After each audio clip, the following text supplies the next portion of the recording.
evening, 985. Welcome to the 985 Workbench. I'm Chuck, and my call is NA3CW, tonight's host for the Workbench. I'm located in beautiful edge-of-town Parksburg, Pennsylvania. We meet every Monday at 8 p.m. on the W3GMS Parksburg repeater, 146.985 megahertz. The PL tone to access the repeater is 100 hertz. For those who use tone squelch on receive, the repeater transmits a squelch tone of 94.8 hertz. Newcomers are very welcome. We encourage all stations to check in. Take a look at the repeater website located at www.w3gmsrepeater.com. It has lots of information, including technical articles, pictures of 985 users in action, sometimes in inaction, and repeater etiquette and history. And please be aware that on occasions, the repeater experiences intermod interference, and this is one of those occasions. Please run maximum power, give it all you got, or be prepared to check in digitally through Echolink or All-Star. We want to hear you. To be able to use Echolink or All-Star 985, you need to register with us. Directions for doing so can be found on the website, w3gmsrepeater.com. Also, when intermod is present before starting a long transmission, give a short call. Am I getting in okay? And I'll confirm that if you are, and otherwise not. And then you can share your longer comments. And please do that. Please do that. Here on the Workbench, we focus on answering general questions of radio theory and operation. Additionally, we invite each station to briefly comment on your amateur radio activity in the past week. When checking in, please indicate if you have a question for the Workbench. If you don't have a question, still check in. After all stations have checked in, we will first share what we've done this past week using a roundtable format. Please write down the call of the station that checks in right after you. When you have finished your comments, turn the mic over to that station. Once we have all made our comments, we will start the question and answer portion of the Workbench, operating it as a directed net. I will call on a station that indicated having a question, and then for stations who wish to respond to that question, wait to be recognized by net control me before beginning a transmission. This will help us handle the questions efficiently and keep the net running smoothly. At times, it helps for two stations to be able to pass the mic back and forth to help clarify the situation and pass information. Feel free to do that as needed, and then pass it back to net control. Some things to remember. Never get involved in a land war in Asia, and don't be too quick to talk. Pause a couple of seconds before hitting the press to talk switch. This is good repeater etiquette, and the pauses are especially helpful to those on All-Star and Echolink. When you do click the push to talk button, wait a second before starting to talk.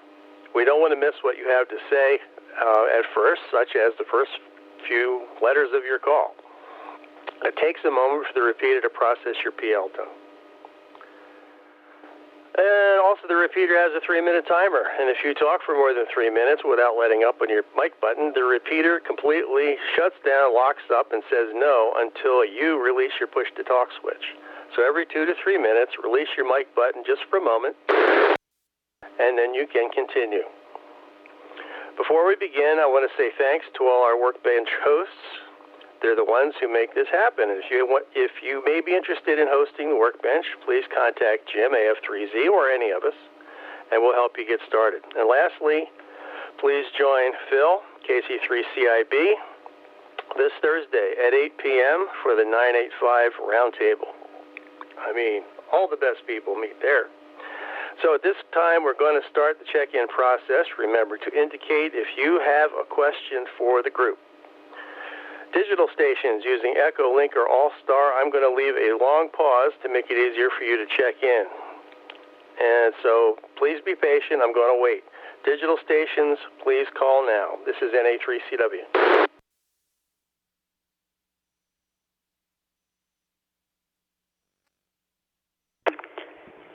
AA3LH.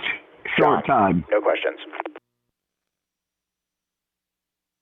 November 3, India, Lima, Sierra, no question.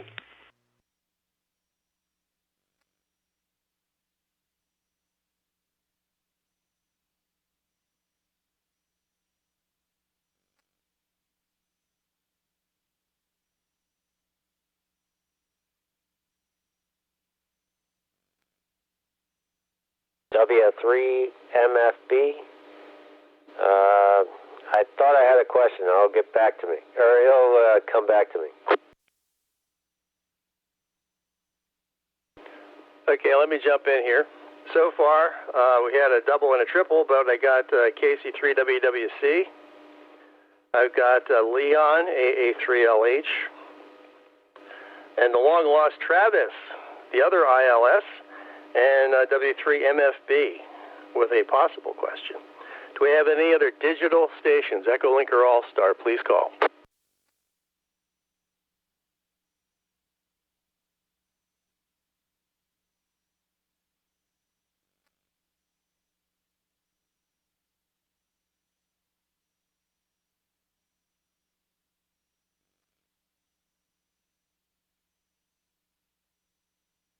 Okay, I think we got all the digitals.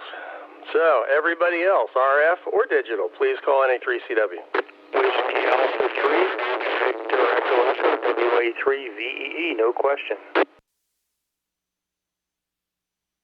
AC3 RFG, Jim in Malvern, no questions, Chuck. 3QP, no questions. Says Whiskey Alpha 3, King Fox Tango, no question. W3KZG, no question. 300K, no question. Questions.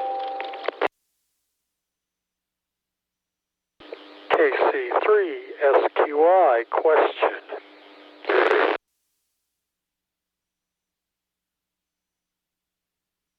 Foxtrot 3 Zulu. Follow up, but no question. Victor 3 Juliet Golf Bravo, no questions.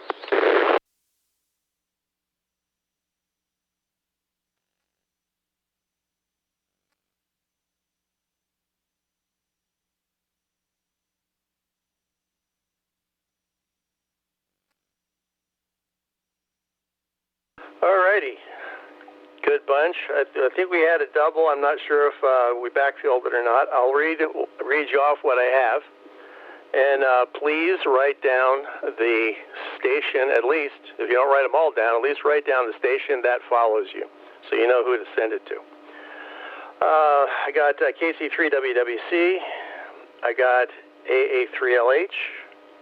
Travis, remind me, what's your prefix again?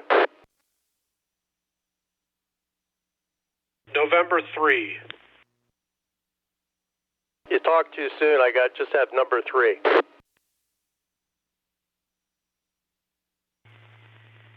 But I keep waiting to talk. November 3. November 3. Okay, thank you. N3ILS, W3MFB, WA3VEE, KC3RFG, W3QP, WA3KFT, W3KZG, KC3OOK, and there was a double in there, KC3SQI with a question, AF3Z with a follow-up, and KV3JGB. Did we miss anybody? Please call NA3CW. W8CRW, no question.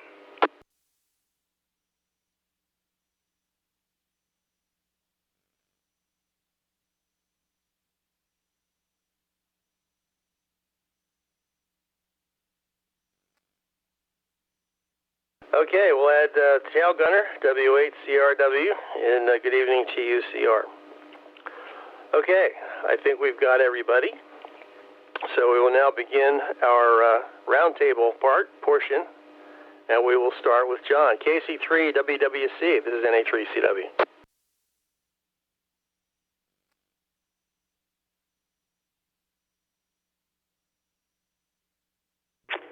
Hey, Chuck. Thanks. This is KC3WWC. John in Landisville. My week in radio has been kind of light. I did apply for a list of vanity calls, so we'll see if I get one of those shorter ones, which will be nicer for DXing and a lot less CW to to send. So we'll see what happens. I don't know that much else happened. A little bit of POTA here and there. I'll hand over to Leon, Alpha Alpha 3 Lima Hotel. This is KC3 WWC.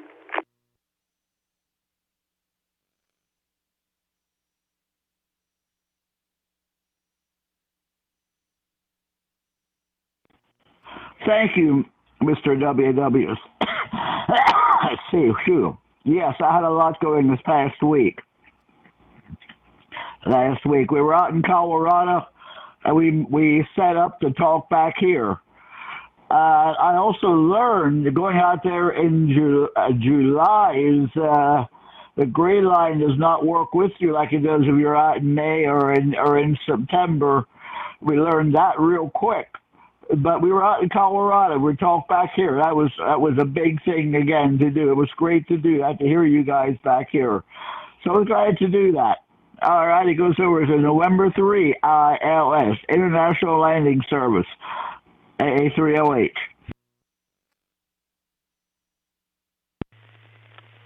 Thanks, Leon and the group. It's good to be back on. I want to say greetings from Seattle, Washington, where I currently reside. I'm out here for business. I travel back first thing tomorrow morning. For ham radio this week, I actually got to activate 2 parks. One was just down the road from me where my hotel is. And the second one, I drove across the Canadian border and was in British Columbia yesterday and activated Peace Arch Provincial Park. So now I have that in my books. So other than that, that's about it. So I'll hand it over to Whiskey 3, Mike Fox Baker. Take it away. W3MFB here. Let's see here. Mostly talk on the repeaters. A little bit of HF. But that's about it. Busy weekend. So I'll pass it over to Ron, WA3VEE, W3MFB. Mike, thank you. W3MFB in the group, WA3VEE over here in Westchester. All very, very good. I'll make a quick, nice list here tonight, Chuck. And thanks, by the way, for sitting in the captain's chair with the rest of us back in coach class. Excellent. So thanks for driving a bus. And Leon, it was a pleasure to work you on 40 meters. I did send you a QSL card. I'm not sure if you got it yet or not, but you get one of those very coveted VEE QSL cards. Very coveted indeed. But nonetheless, all very good. And Travis, it's great to hear you. And yes, let's see, 1976 was the last time that I was in Blaine, Washington, and crossed the border there at Peace Arch. And I don't know if you got over to a little tiny piece of the United States in that area that is, you have to go through Canada to get to it. It's called Point Roberts. So something, if you're coming back tomorrow, but if you get out there again, if you haven't already, check it out. It's rather interesting. So Point Roberts, it's called. So a little tiny peninsula that sticks down from Canada and crosses, what is it, the 47th parallel or whatever the border is there. So very interesting. But you're in a beautiful area, as you well know, and very good on the parks.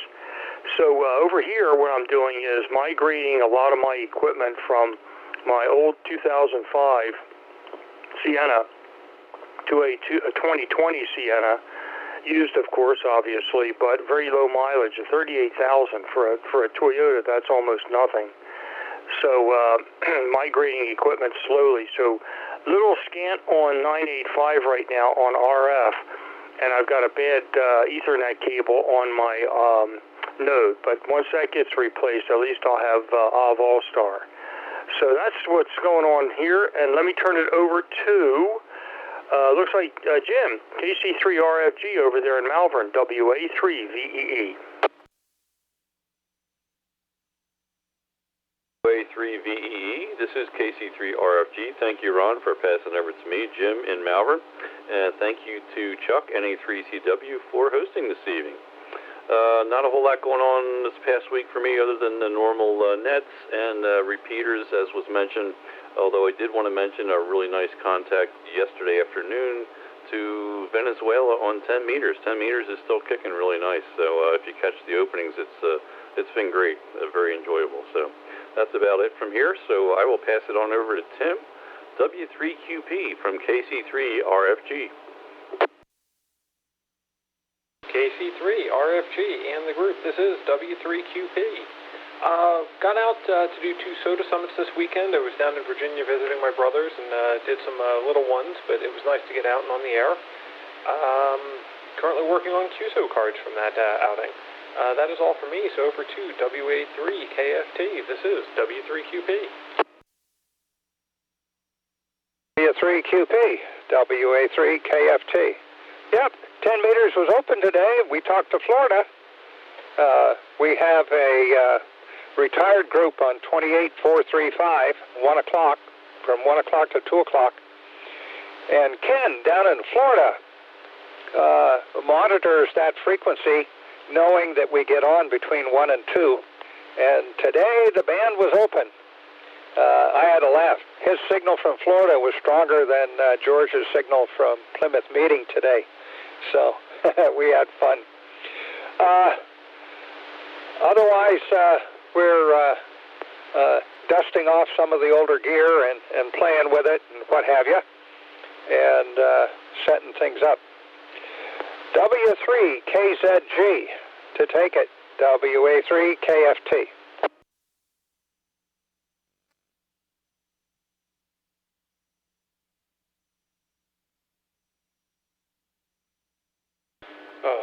W3KZG.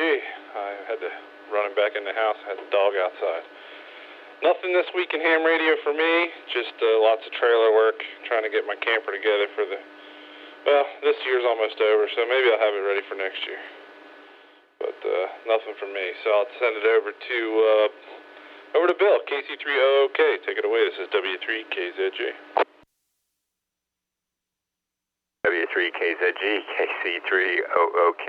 Thanks, Scott. And Chuck, thanks for taking the chair tonight. I had to run over, too. I guess I'll start with that. Most of my radio activity's been here in the shop doing woodwork. I made the base for the lab table, got that done today. Gluing up the top for it tonight, and make the riser for it tomorrow. So the first of the 3 woodworking projects will be done. So other than that, the usual 985 nets, and I guess I was the host last night on the Red Rose repeater net. So that's about it for me, and let's see. I turn it over to Wayne, KC3SQI, KC3OOK.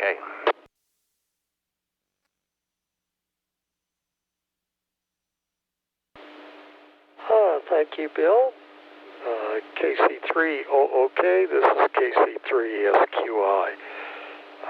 Still working on moving all of the antennas over to the new mast, and that's part of my question for tonight. So that's about all I was doing, because I had family here last week, son, daughter-in-law, and granddaughters. So that was my week. So I will turn it over to Jim, AF3Z. This is KC3SQI. All right, thank you, Wayne. And just to be sure, Chuck, am I getting in okay? You're doing just fine, Jim. Yeah, I checked in on RF as well. It sounded like it was gone. Anyway, yeah, good evening, everybody. AF3Z here. And my week was pretty quiet on radio. My normal kind of CW stuff and the 985 thing. And my main other thing was more support services, and I'll talk about that in my follow-up. So I think that's about it here. So, Matt, KV3JGB, AF3Z. Thanks, Jim. Chuck, I neglected to mention I'm mobile. Am I getting in all right? KB3JGB? Yeah, you're rock solid. Figured I'm pretty close to the repeater at this point, so... My week in radio is pretty much today. I am coming back from Charlotte, and on the way back down North Carolina, on the way back I was calling frequency on 2 meter. I was trying to check in repeaters. Couldn't get anybody in North Carolina. The whole way I drove 100 miles there. Nobody was. It was inconceivable. But I got up to Virginia and around the Roanoke area. I got a couple guys on the calling frequency and got a couple repeaters to do some chatting. So that was actually pretty cool to be traveling through and make a contact in a different state while I'm in a different state. So that's my week in radio. I hand it over to W8CRW. Thank you very much, W8CRW. Good evening, guys. Thanks, Chuck, for taking the net tonight. And let's see, normal stuff, 985 activities, Red Rose activities, Salem activities. That's it for me. Chuck, back to you, W8CRW.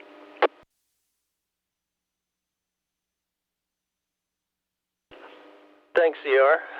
Before we continue, do we have any late check-ins for the workbench? Please call in A3CW. W3FES Fred in Coatesville. KI6OM, Kennett Square.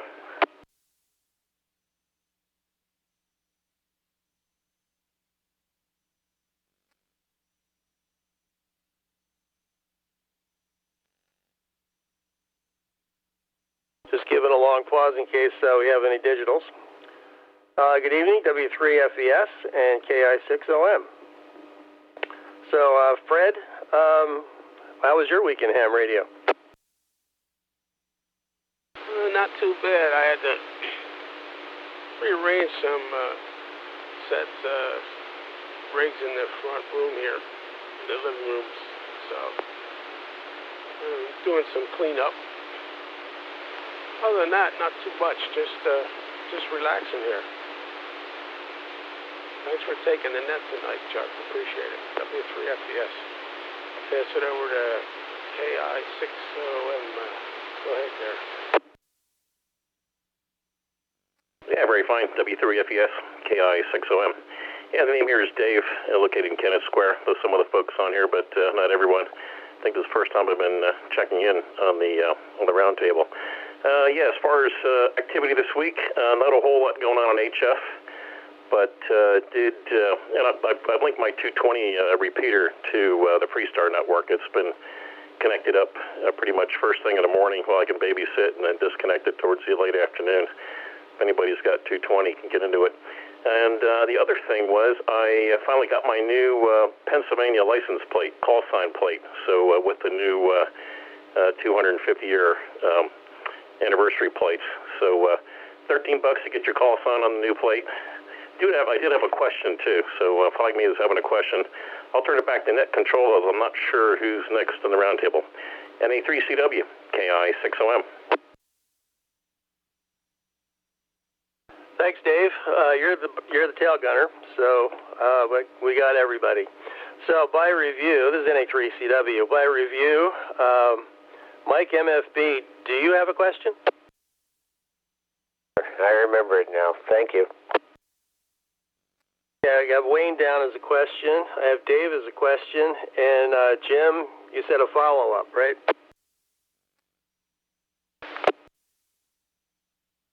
Okay. Well, I have my usual answer to your ham radio week, 985 activities as usual, and pre-net control for the PM/AM net, although I didn't get into the net itself at 6:30 yesterday because of other commitments. So, there you go.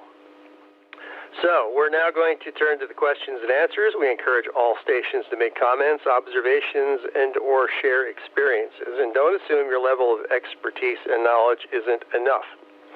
We can all learn from each other and contribute to our discussion, so please feel free to pick up the mic and have some fun. And I would say this every time, and I'll keep saying it. Sometimes what you think is a small, dumb, simple question can have a very sophisticated and thought-provoking answer. So never hold back what you think is too elementary a question, because sometimes it could be really worth a good learning experience. Or it's your big chance to stump the chumps. So our first question comes from Mike there in beautiful downtown Thorndale, W3MFB. Time to stump the chumps. This is NA3CW. A3CW in the group, W3MFB. Awesome. Well, I'm glad the people that I know could probably help me out with this can answer the question are here tonight. And Fred, good to hear you. And Dave, hey man, it's been a long time. Good to hear you too. Question of the night. All right, so most of you guys know I got the Yaesu G90 20-watt radio, right? For HF, 160 through 10.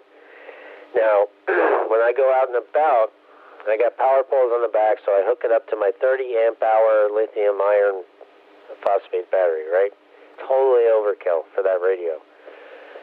Specs, transmission for the Zygo G90, 6 amps max on transmit. I guess if you're doing the full 20 or whatever. And then on receive, not bad at all, 700 milliamps. Okay, so 6 amps max on the transmit on full power. My question is, what kind of? I want to get a smaller battery. So maybe Tim, I don't know, whoever. But I want to get a smaller battery than the 30 amp hour. Now the 30 amp hour is pretty light. Bio-NO. I'd like to stay to the same brand or something near it. But something smaller. Do I need a 6 amp battery, or should I get a 10 or a 9 or a 12? That's the part I don't really remember. I guess it depends on how long you want to operate for, things like that. But let's just say, you know, most of the day and night if I'm out camping, and if I'm just tootling around here, then a couple hours here and there. So that's the question. What kind of battery, lithium battery, should I get for the Zygo that's drawing 6 amps max on the transmit? NA3CW, W3MFB in the group.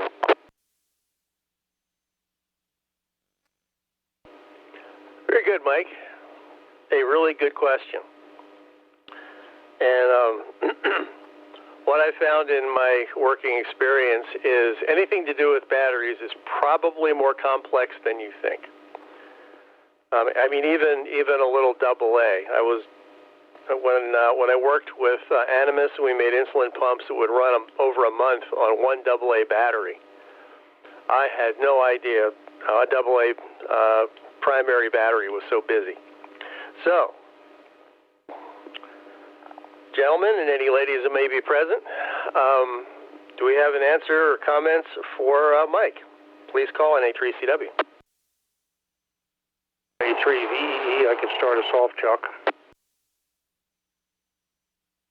Okay, Ron, and there was another station that doubled with Ron? C3RFG. Very good. Gotcha, Jim. So, Ron, please proceed.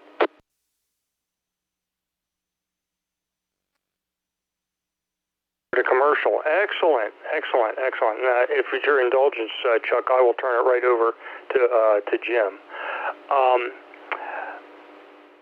Overall, yeah, you're right, Chuck.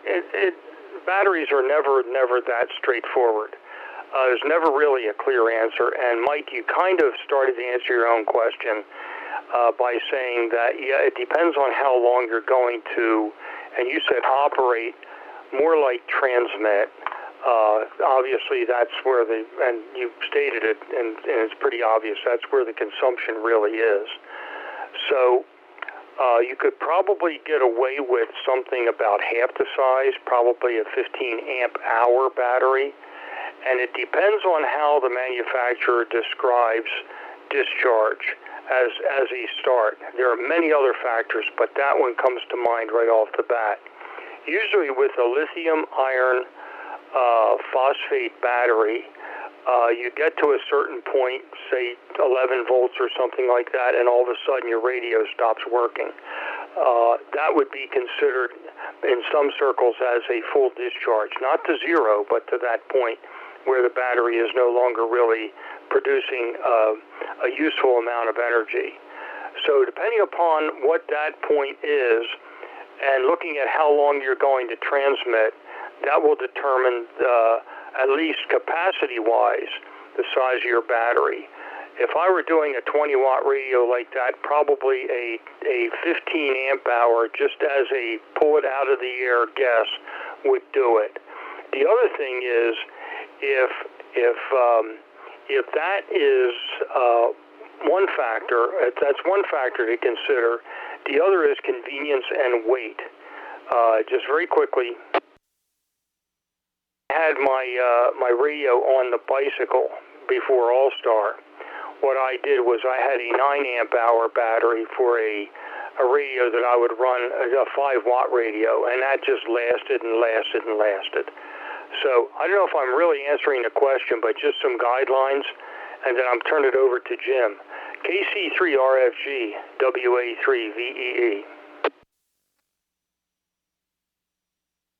WA3VEE, KC3RFG. Thank you, Ron. And what Ron and Chuck have said is perfect, and it's really relative. That's the problem.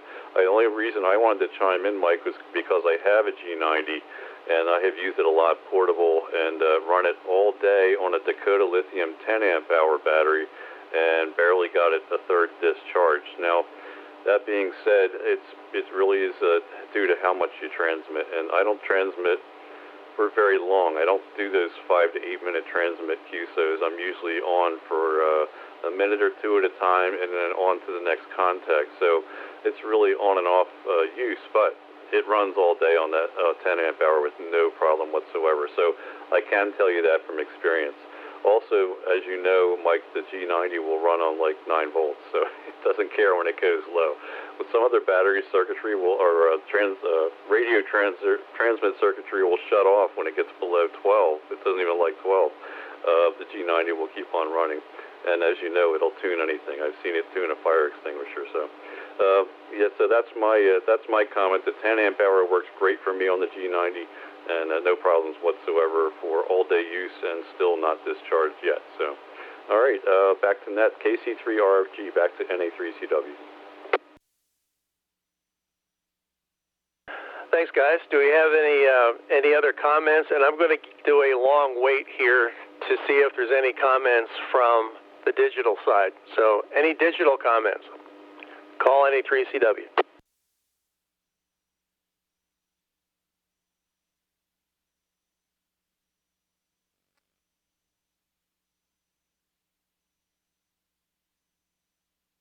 Okay, nothing from the digital side. I've had comments that we don't wait long enough for the digital stations. That's why I did that. All right, do we have any other comments for Mike here? Please call NA3CW. 3QP.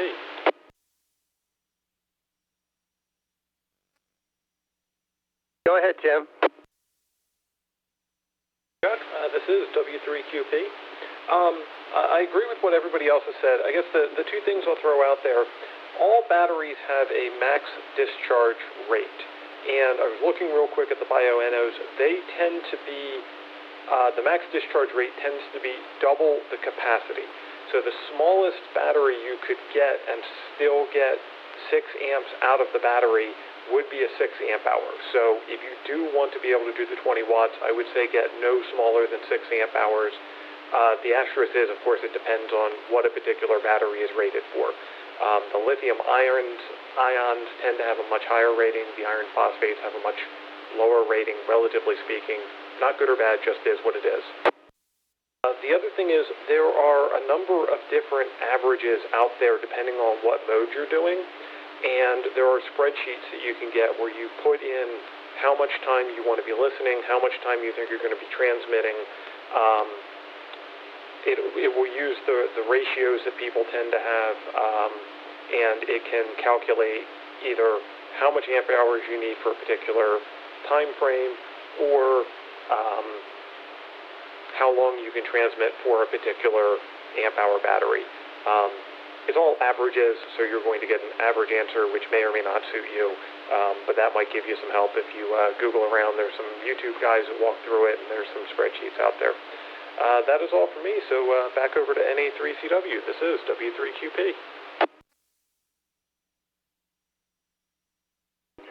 Thanks, Tim. You were reading my mind a little bit. Any other comments for Mike before I make my comments?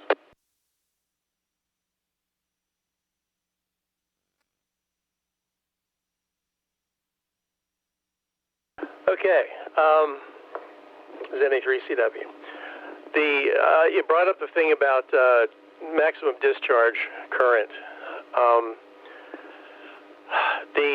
I've not done a study on lithium iron phosphate batteries, so I don't know. I know with lead acids, and actually with most chemistries, if there's a term called C, which is the capacity, which is the amp hour rating. So this 30 amp hour rating would have a C of 30, and a very safe charge and discharge current on, I know, lead acids and a lot of other batteries is 0.1 C. So the bigger the battery, the higher the safe continuous discharge current, and the higher the charge current. And so 0.1 C is always safe. Now, but otherwise, if you're going to pull it hard, then yeah, you got to look up that particular battery and that particular manufacturer and see what the maximum discharge rate is. And also, it affects maximum current rate too. And on charging, if again, like with lead acids, slow charge is friendlier than fast charge because you're actually putting back material onto the plates. And so if you do it fast, it tends to pile them up, and you end up with a bulgy battery and early failure. So, blasting a battery either in or out is not a happy thing. So go, of course, look up the specs, go by the manufacturer for the C rate and against, the rate against C, whether it's 0.1 or 0.5 or whatever, 0.5 C, 0.1 C, and that sort of thing. So, Mike, have we beat that one to death? W3MFB, NA3CW. Oh, you're making me laugh. No, I thank you guys. I really appreciate it. Why ask Google or YouTube when you have 985, the 985 crew? That's why I like asking the questions here. A real-world experience from people I trust. All right, gentlemen, thank you very much. So Ron, 15 amp, and I understand the operating. For me, it's mostly, kind of like Jim said, making the contacts, and then sometimes chewing the rag a little bit, which you guys know I like to do, especially here. So the 10 amp from Jim, good for your POTAs or activations or whatever. Tim got that for the, the 6 amp or more. Yeah, I'll probably go like the 10 or so. I also, Ron said about weight. Just kind of looking for something lighter because I throw everything in my backpack.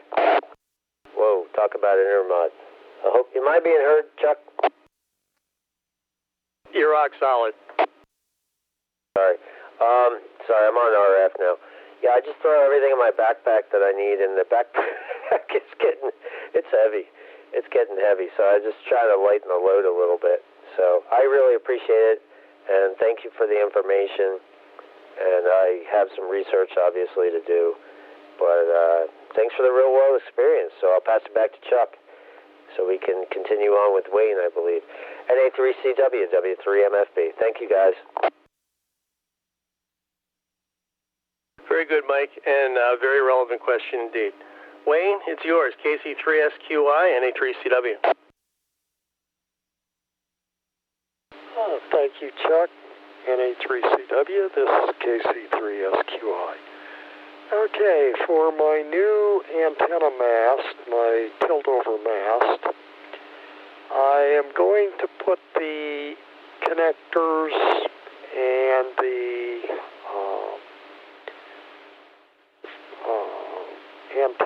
remote antenna switch and the stuff like that at the bottom of the mast into a weather protected box. I ain't going to say weatherproof because there's no such thing, but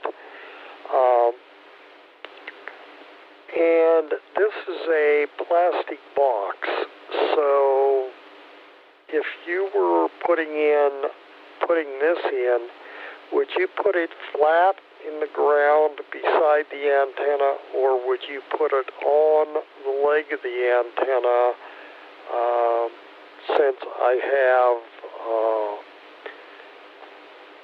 lawn people that run some rather large mowers, and I'm not sure what the weight on this box would be before it crunches. So would you put it in the ground, or would you put it on the leg? Back to you, NA3CW, KC3SQI.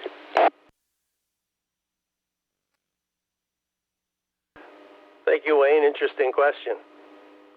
Yeah, Intermod's being obnoxious tonight. So, do we have any responses for Wayne? Please call NA3CW. WA3VEE. Okay, I got VEE and somebody doubled with him. HCRW. Okay, we'll start with Ron, and then Ron, turn it over to CR. Chuck, NA3CW and the group WA3VEE. It's kind of a similar situation here, Wayne. If I understand your question, it's primarily about the box, on the ground or on the mast, or on the leg, rather. I would put it on the leg for accessibility, for maintenance and everything else. And it sounds like you have some lawn maintenance folks there that might get too close also. I'll just share what I have out back here. Like I said, very similar. I also have a tilt-over a mast that you're listening to the antenna, which is mounted on it right now out back. And it is in a bed of Pachysandra and next to some arborvitae. So when I get out, I don't have a grass cutting service, but when I get out there, it's not even close. So you might want to, for I don't know how the coax is running also, but mine ends up on the ground, but it's in the bed, so it's protected. So that's one thing you may want to consider, some kind of protection there, or some kind of proximity limitation thing, little fence or something to keep the lawnmower folks away from your transmitting facility there. The other thing is that the boxes I would have would be at almost eye level, or at least chest level, and they would have inside, they would have a blitz bug or a polyphaser or some kind of lightning arrestor, and that would be on the mast that there's a pole that the mast that tilts down actually fastens to, and that gives it stability. It would be on that stabilizing pole. So it would not be, of course, on the mast, but be on the stabilizing pole. So I'd have to disconnect the coax if I were to lower the mast. So I would my vote would be not only to keep it off the ground, but for maintainability and accessibility, depending upon what your situation is there, probably have it at least at chest level. CR, WACRW, WA3VEE. Thanks, Ron. Wayne, I have a similar thought. My antenna feed is in one of those, I forgot the name of the real name, but it's one of those plastic boxes that snaps closed and it's watertight, and I drilled holes for the antenna connections. And it's mounted up about 4 feet, and I have it behind a couple of bollards, so you can't hit it. I mean, it's physically impossible to hit, and that way I don't have to worry about the lawn machine taking it out. Back to you, Chuck, WHCRW. Thank you, CR. Do we have any other comments for Wayne?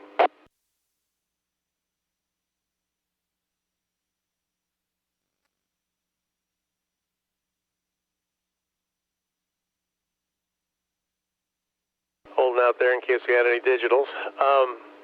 Yeah, I would definitely, for NA3CW, I would definitely get it up off the ground for a number of reasons. Everything from, moisture to ants to lawnmowers to whatever. The other thing is if you do put it up on the mast a little bit and have cables running up to it, by all means get them well protected. Enclose them in quarter-inch thick PVC or something thick and durable that it can be hit or weed whacked or whatever. Boulders is a great idea. So back to you, Wayne. KC3SQI, NA3CW.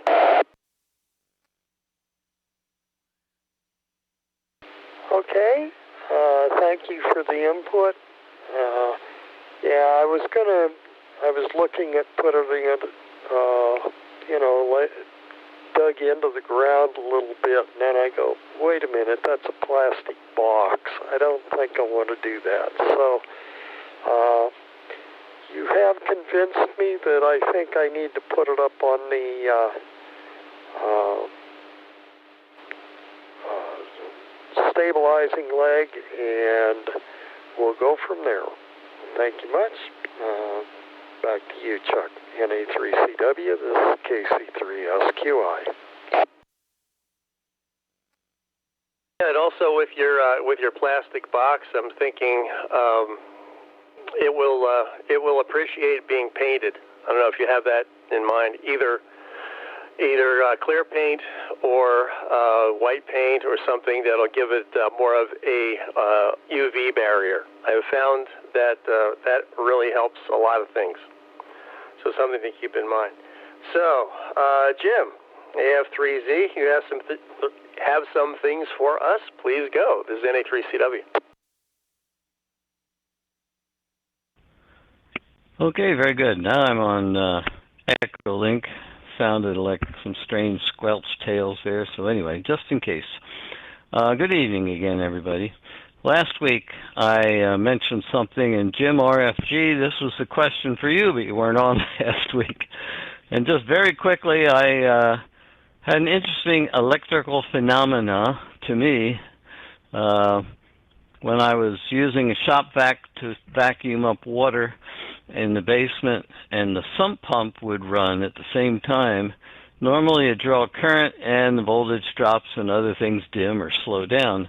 But this time when the sump pump would come on, the motor in the shop vac would speed up and go faster. And as soon as the sump shut off, it would slow back down again.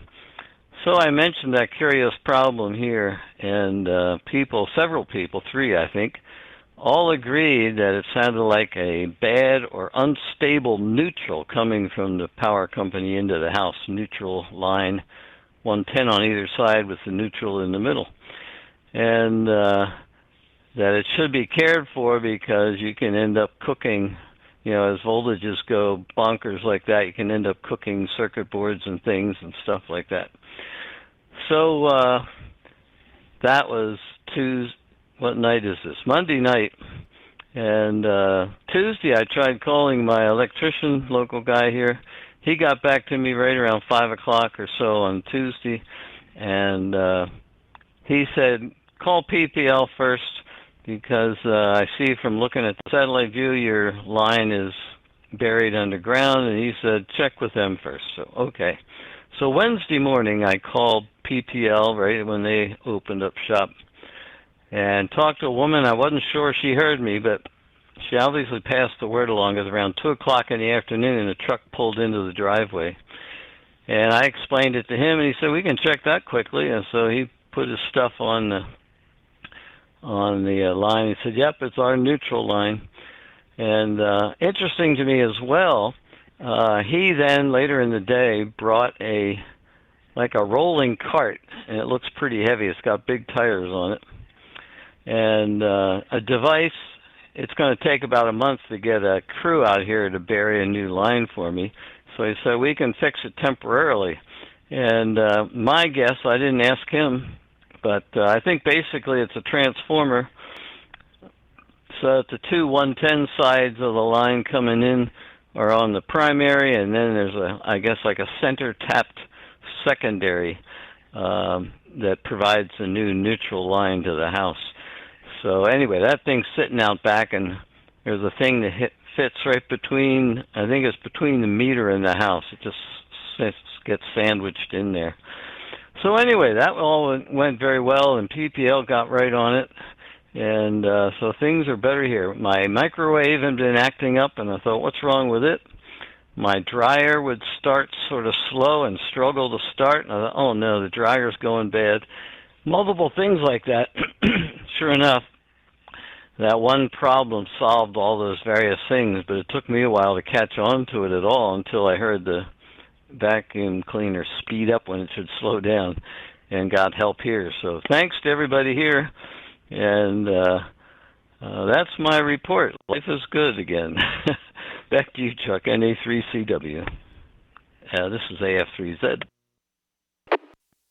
Jim, AF3Z, this is NA3CW. So, yep, that was a good follow-up, Jim. Thank you for that. And over to Dave, KI6OM. What's your question? This is NA3CW. Yeah, very good there, Chuck. Just quickly to make sure that I'm making it in. Also, I don't have a technical question. It has to do with FT8 operation. Just want to make sure that's consistent with the net tonight. Over. This is the technical net. The rag shoe net is on Thursday night, so this is the workbench, and you're coming in dead solid. Please present your question. Yeah, very good.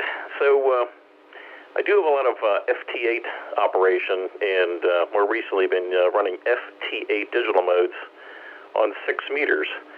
And, 6-meter band's been, when it's open, it's a terrific band. But I received an email from a ham a couple of states away who scolded me for how I was operating on FT8 and 6 meters. He says the reason for this note is to suggest that when you decode other 6-meter FT8 stations in your area calling DX or calling CQDX, that you transmit in sync with them. Says when the band's open to these, and he goes on and explains it. And then he says, when a strong station in your area is transmitting during your listening sequence, it can push the much weaker DX signals down into the noise, reducing your ability to copy them. So basically what he was doing, it was saying, try to figure out who my local stations are in the area on 6 meters, and then whether you're transmitting on your first odd or even, to transmit in sync with them. And that kind of had my head spinning on how FT8 actually works, and I've never been able to get a straight answer. I've done the AI searches, and AI couldn't figure it out, so figured I'd bring it up on the net tonight and get some thoughts. So I'll turn it back to you there, Chuck, and you can direct it. KI6OM. Thanks, Dave. Well, that is one subject I am absolutely, totally, and completely unqualified to answer. So somebody help us. Do you have any comments for Dave? Please call NA3CW. W3QP. Go ahead, Jim. Chuck, this is W3QP. I take this with some salt because it's been a while since I've read up on the latest operating practices. But in regards to transmitting in sync with the DX station, or let me rephrase that, on the same frequency, if you're transmitting on the same frequency as everybody else, it's much more of a battle for that DX station to hear you. If you find a clear bit of spectrum that isn't the frequency that he's transmitting on, I don't see an issue with using that. It increases your odds of being heard. It's possible you're stepping on somebody you can't hear, but you can't hear them. You have no way of knowing that. I question that bit of advice. As for the round A, round B transmitting, if I'm transmitting on round A, you have to respond to me on round B. If you respond on round A, I'll never hear you because I'm transmitting. So I'm not entirely sure what he's getting at with that. My best guess would be if there is a strong station near you and you want to call CQ, calling CQ with him or opposite of him may have an effect on how well you're heard outside of the area. and how well you hear stations calling back. But that would be if you're calling CQ, not if I'm calling CQ. If that helps, maybe I misunderstood the question. That is all for me. This is W3QP. Back to net. Quick clarification. Go ahead, Dave. You guys go back and forth. Yeah, W3QPKI60M. Yeah, thanks for the info. I agree with you 100%. Just for clarification, when they're operating FT8, you can see the signals on the waterfall. And my standard practice is to not transmit over any stations, over anybody's waterfall. So technically, I am frequency offset from everybody else in that chunk of bandwidth. And the scenario to answer your question is yes. It was when I was calling CQ, I was scolded for calling out of sequence. So that was the scenario. Just for better clarification. Back to that KI61.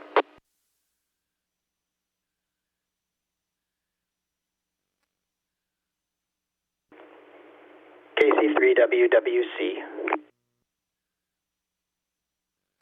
This is W3QP. I certainly didn't mean to say that you were calling on anybody else's frequency. I just wanted to be clear about it. Yeah, that sounds good. If you're calling CQ, he might have a point that if there's a strong station, you may be better to call with them.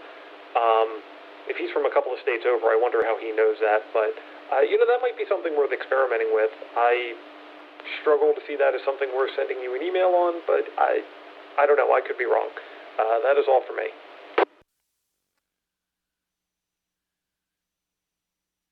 Yeah, very good, Tim. Does anybody else have any comments for Dave? Please call.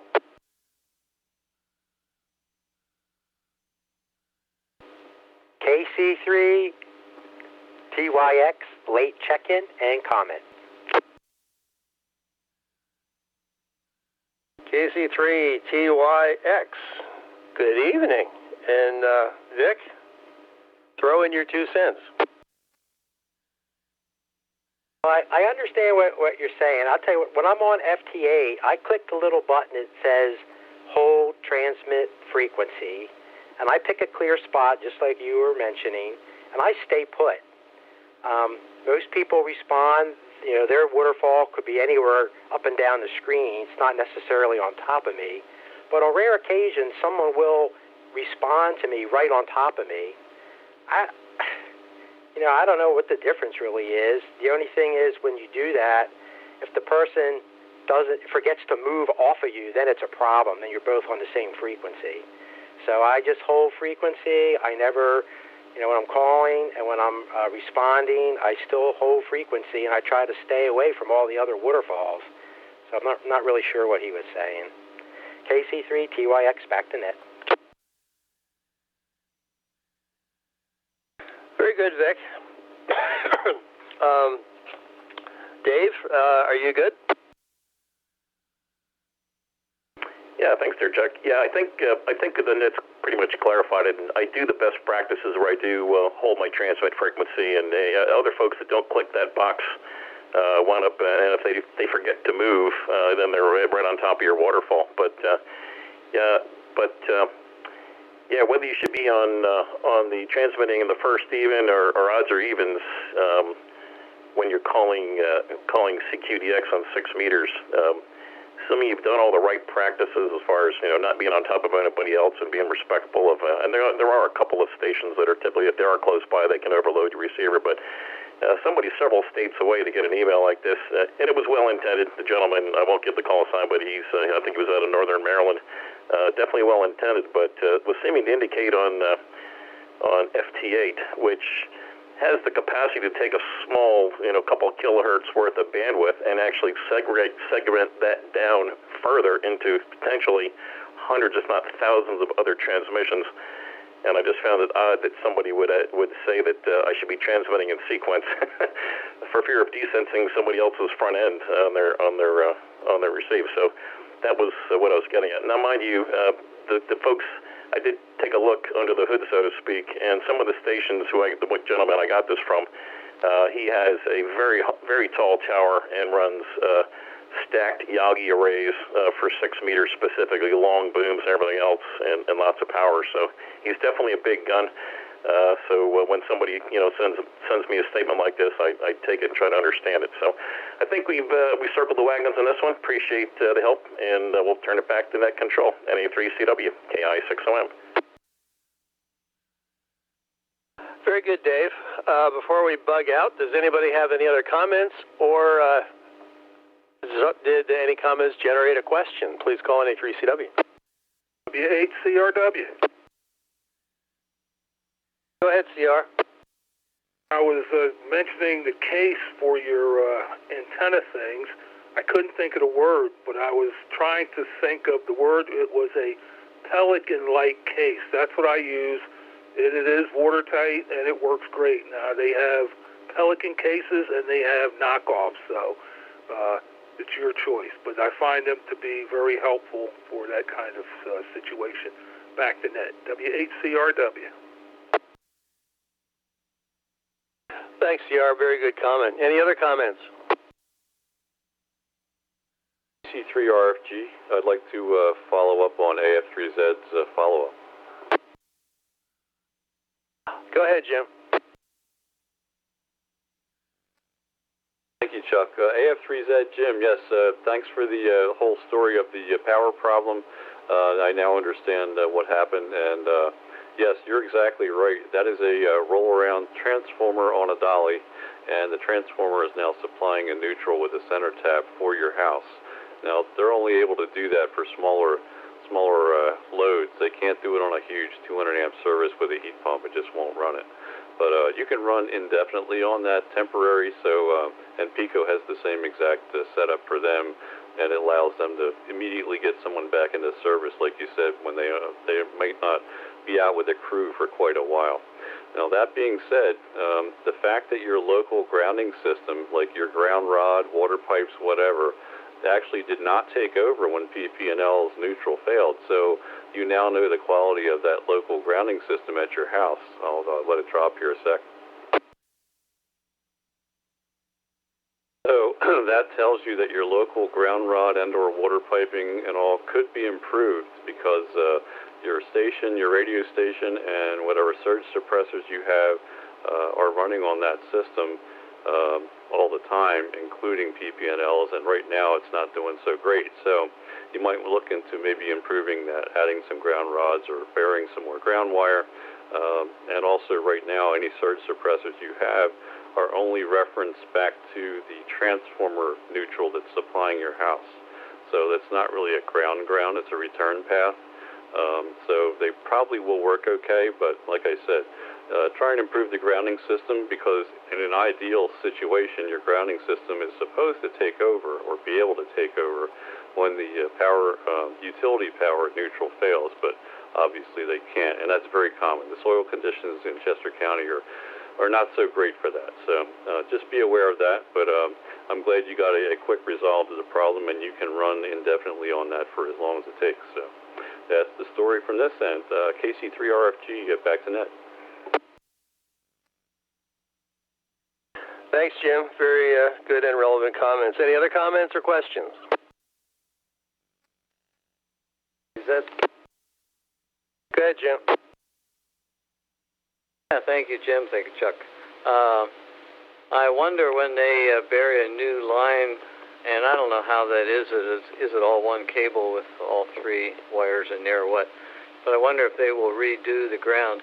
When they put in that rolling deal, they put a special ground rod in, or an extra one, whatever, and hook that up to there. So anyway, that's interesting. I don't have much in the way of arresters and stuff. My lightning arrestor is simply unplugging antennas and things. But that is interesting, and maybe that's why it wasn't too extreme too, because maybe the grounding system was working to some extent, but not very well. But anyway, thank you very much for that word there, Jim. Back to you, Chuck. AF3Z. Thanks, Jim and Jim. So before we close down the workbench for the evening, do we have anybody out there that's been lurking around and wants to get on our list to show that you were here? Any late check-ins, please call NA3CW.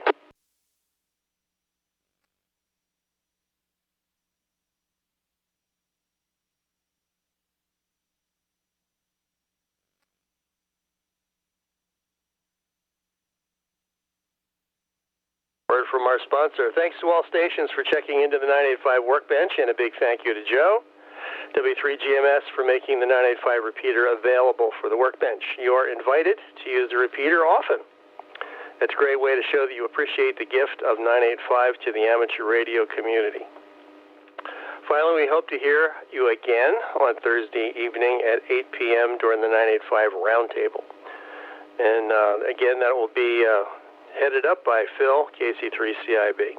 This concludes the Workbench for tonight. Please feel free to stick around and continue the discussion on 985. Have a good night and a great week ahead.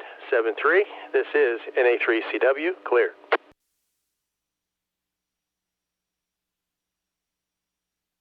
Thanks again. Another really good Workbench. Some good content tonight. Again, thanks. 7-3, WA3VEE. Thanks, Ron. There was another station that doubled, Ron. AF3Z, this is KC3SQI. Go ahead, Wayne. AF3Z.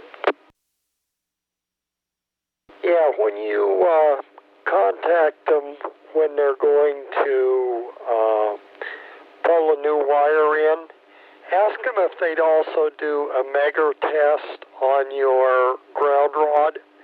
That will give you then definitive resistance of that ground rod to the ground as to whether you need a new ground rod or not. Yeah, okay, very good. What was the name of that test? I missed it. It's called a Megger, M-E-G-G-E, or M-E-G-E-R. It's megohms, megometer, but it puts pretty high current into them, and that will figure out how your ground is, and how the ground rod is making connection to that ground. Very good. Well, I did hear Megger. I just didn't know what it was. All right, very good there, Wayne. Thank you. I appreciate that. That's a good thought. As I was saying that, I thought I ought to ask them specifically if they're going to put a new rod in or not, but that would be a good way to go. All right, thank you, Wayne. Hope you're hanging in there well. And by the way, speaking of birds, at our last Camera Club meeting, and a guy took this picture right out back of like a Walmart or something around Lancaster, but there's sort of open land, maybe even an official park. But he had a picture of an adult pileated woodpecker on the side of the tree and 3 young pileated woodpeckers sticking their heads out with their mouths open, waiting to be fed. It was an amazing picture. Now, he had spent a lot of time, but he didn't have to go to any far-off wilderness, just out back of the Walmart or something. So I thought you might be interested in that. Beautiful picture. AF3Z.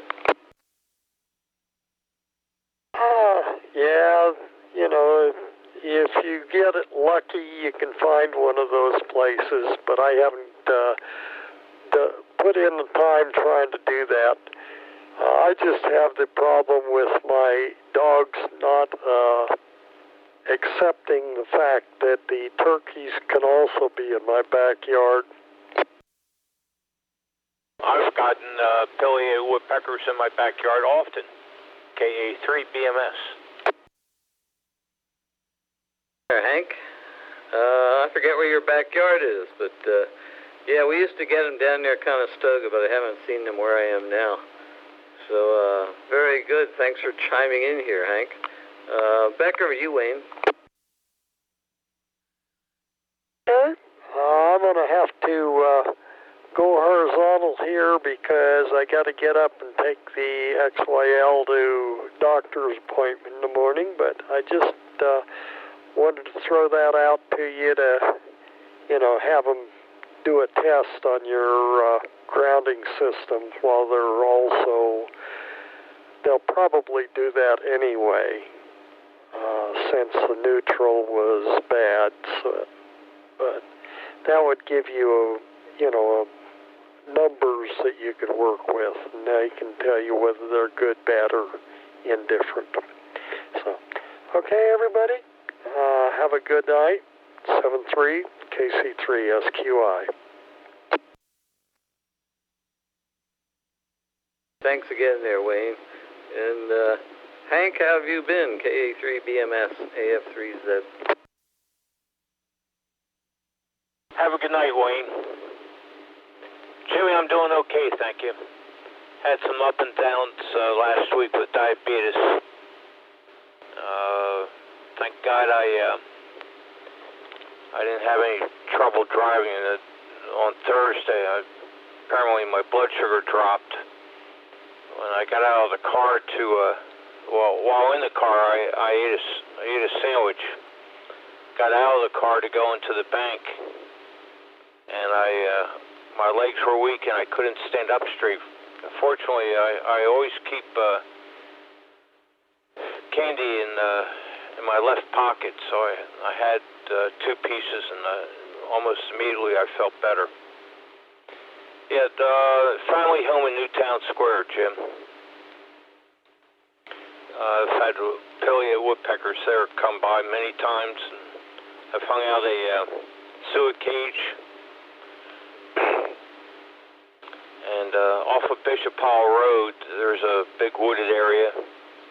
Used to be a troop farm.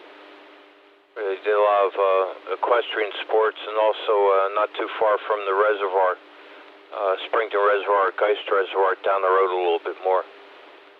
And on the other side of the old cornfield, the big wooded area as well, by Garrett Williamson Lodge. The pileated woodpeckers like to go there a lot. They're very shy birds, and they must be awfully hungry, Jimmy, as they come out in public. I could tell you a true story that happened exactly 1 year after my mother's passing. Go ahead, Jimmy, KA3BMS. How are you doing? How's everything? What's hot? What's not? What do you... Yeah, one old buzzard. What's hot? What's not? And did you get any snow today? KA3BMS. Hey, Hank, AF3Z. And you got it all in there before the beep, beep, beep went. And I wish we had snow today. I decided, due to my schedule, I've actually put off cutting the grass for a while. And so it needed to be done, and the weather wasn't going to get any cooler for a few days around here. So I went out and mowed this morning, so I'd beat some of the heat. But then I started doing some trimming and some other stuff, and ended up making 2 trips to the local compost site to dump off stuff I had trimmed and cut here in the yard and that kind of stuff. But anyway, I was soaked, tired, hot. It was not fun, so some snow would have been very good. So yeah, I'm curious about your story there. I saw... Now I'm trying to remember what it was exactly. Oh, I know. My granddaughter, who is she's 12 at this point. She really likes otters, and I saw a video on YouTube of somebody who...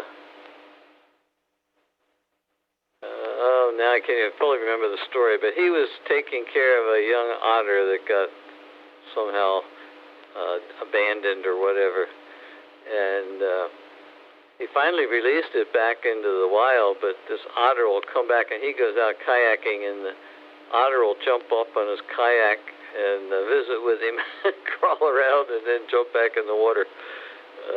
So animals are interesting how they act. I also remember a story one time about a guy in Africa, I think, who had done a lot for protecting elephants and creating a preserve where they wouldn't be hunted and stuff like that. And after he died, these elephants that were related to that elephant, after he died, the elephants that he worked with would come and just sort of stand at his house on the anniversary of his death every year. Interesting stuff. There's a lot more to animals than us that meets the eye. So back over to you.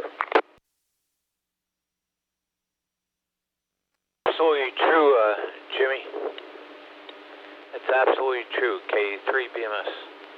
I've worked with animals professionally, a dairy farm and with horses. I appreciate the dairy cattle very much. I remember one girl used to, whenever I'd milk her, she used to lick me on the back. That was Mary Biddy was her name. This is 34 years ago. And I could tell you about a couple horses that were trying to distract me so they can get into the barn and eat. Get into the feed box. Regarding the pileated woodpecker. Oh, what's probably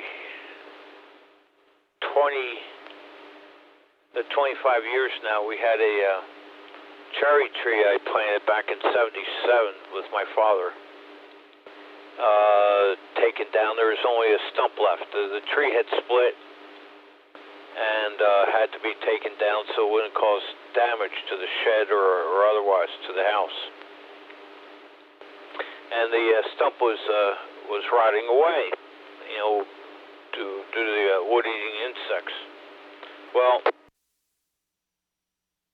my mother died Christmas Day of 2010 of a massive stroke, just as they pulled into the driveway. And a year later, 2011 Christmas Day, I was outside for some reason or another, and a pileated woodpecker came flying in and sat on the was perched on the cherry tree stump, pecking away. It was a male. You can tell a male because it has a yellow mustache. So I must have been 15 feet from it.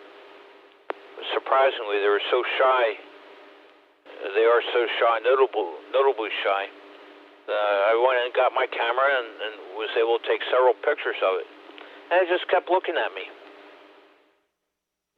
You know, it's kind of funny. It's a surprise picture or photograph I took. Great to hear you, Jimmy. And I always enjoy your company. King Abel 3, Boston, Mary Sugar. Yeah, I have the same problem with mowing my backyard due to the rain that we've had here lately. And last week I did half the yard. This weekend I did the other half of the yard. So it's very uneven. I have not done any of the trimming because I ran out of gasoline oil mix. So Friday I'm going to get some gasoline oil mix. I use gasoline without alcohol in it. You know, I call it straight gas to mix with the fuel oil mix. Back to you, please, Jimmy. King America 3, Boston, Mary Sugar. Great, Hank AF3Z. Yeah, very interesting. I have a tree stump hawk story for you. I forget how long ago now, but my wife and I, there was a English walnut tree in the backyard. It was starting, you could see it was rotting at the base to some degree, or, you know, stuff was coming out of the trunk around the base. And this tree was not too far from the house and leaning toward the house. So we finally decided it might be wise to get that taken down, which we did. But my wife said, well, let's leave a stump, and it was about 8-9 feet tall. Leave that up for woodpeckers and whoever, you know, to be able to use it and enjoy it. So we did that. She died now, well, pushing 3 years ago, 2 3/4 years ago or something like that. And so sometime after that, I was doing a thing,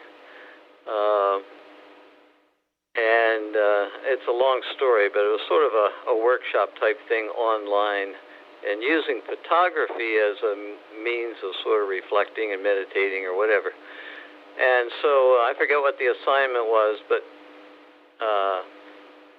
there were two trees that, or the big stump, an 8-9 foot high stump was standing there, And next to it was I'm trying to think what it's called. It has something to do with water. Anyway, a tree that she planted was doing quite well and growing not far from that stump. And so I thought this thing I was working on would be interesting to get a picture of those two trees beside each other, her stump and also her new tree that was growing quite well. And so I'm laying on the ground to get a good angle on these trees, and all of a sudden the hawk comes and lands on top of the stump. And it just felt like one of those kinds of visitations or something, because I've never seen a hawk do that, especially not when I'm out there. I'll see them fly around a little bit, but came and landed right on her stump, and I still wonder, there's a lot more to life than meets the eye. Back to you, Hank, AF3Z. There is, Jimmy, I agree with you. Does somebody else need to use the repeater, K3BMS?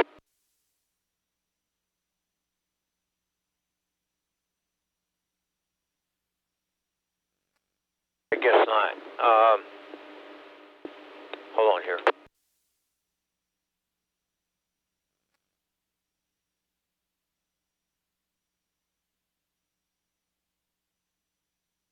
Sorry, Jimmy. Yeah, it's surprising. You open your eyes and observe, you see all sorts of stuff that you weren't looking or noticed. I've developed a relationship with some Mennonite people over the years, specifically 35ers, and I noticed the very same type of fascination we're discussing with birds, their kids and their grandchildren. I could tell you all sorts of stories, but in brief, let's see, 6, 10, 11 kids call me Hanke, Banke, Schnickelfretz. Even a two-year-old and a 3-year-old girl call me Hanky Panky. The 3-year-old I took with her mother back in February, March. There she was in the back seat with her aunt, who had brought her son. We took them up to Strasbourg, or not to Strasbourg, to east of Intercourse, to have the two young children looked at. And while we're driving around, the 3-year-old little girl had this, like a look on her face, like she was doing something to upset me. And I just had to laugh. She was, Hanky Panky Schnickelfretz, Hanky Panky the whole time. I just had to laugh. I told her in Dutch, Du bist ein kleiner Schnickelfretz, Schatzi. Oh, well, there you go. Kids, it's amazing to me how things, the little funny things are always so entertaining. KA3BMS, whether it's a hawk or a woodpecker or a little kid making fun. KA3BMS. Yeah, very interesting. Just remembered something. I want to go out back. I saw bees moving into my house. A little hole next to a door, jam, sill, whatever you want to call it, the upright part, and on the garage. But anyway, the bees are going in and out of there, so I want to squirt some stuff in there to discourage them. The last thing I need is a big bee's nest in the wall of the garage. So I'm going to have to get off here. I've got an early morning coming in the morning, and I had a late night last night. Didn't sleep in this morning, so I don't want to hang out too long. But thanks for the call. Thanks for jumping in here. And good to hear you. Good to hear your stories and share my story and all that kind of stuff. So you take care and look forward to the next time. KA3BMS, AF3Z. Jimmy, may I express concern and ask you to realize it's friendly concern and not a lecture?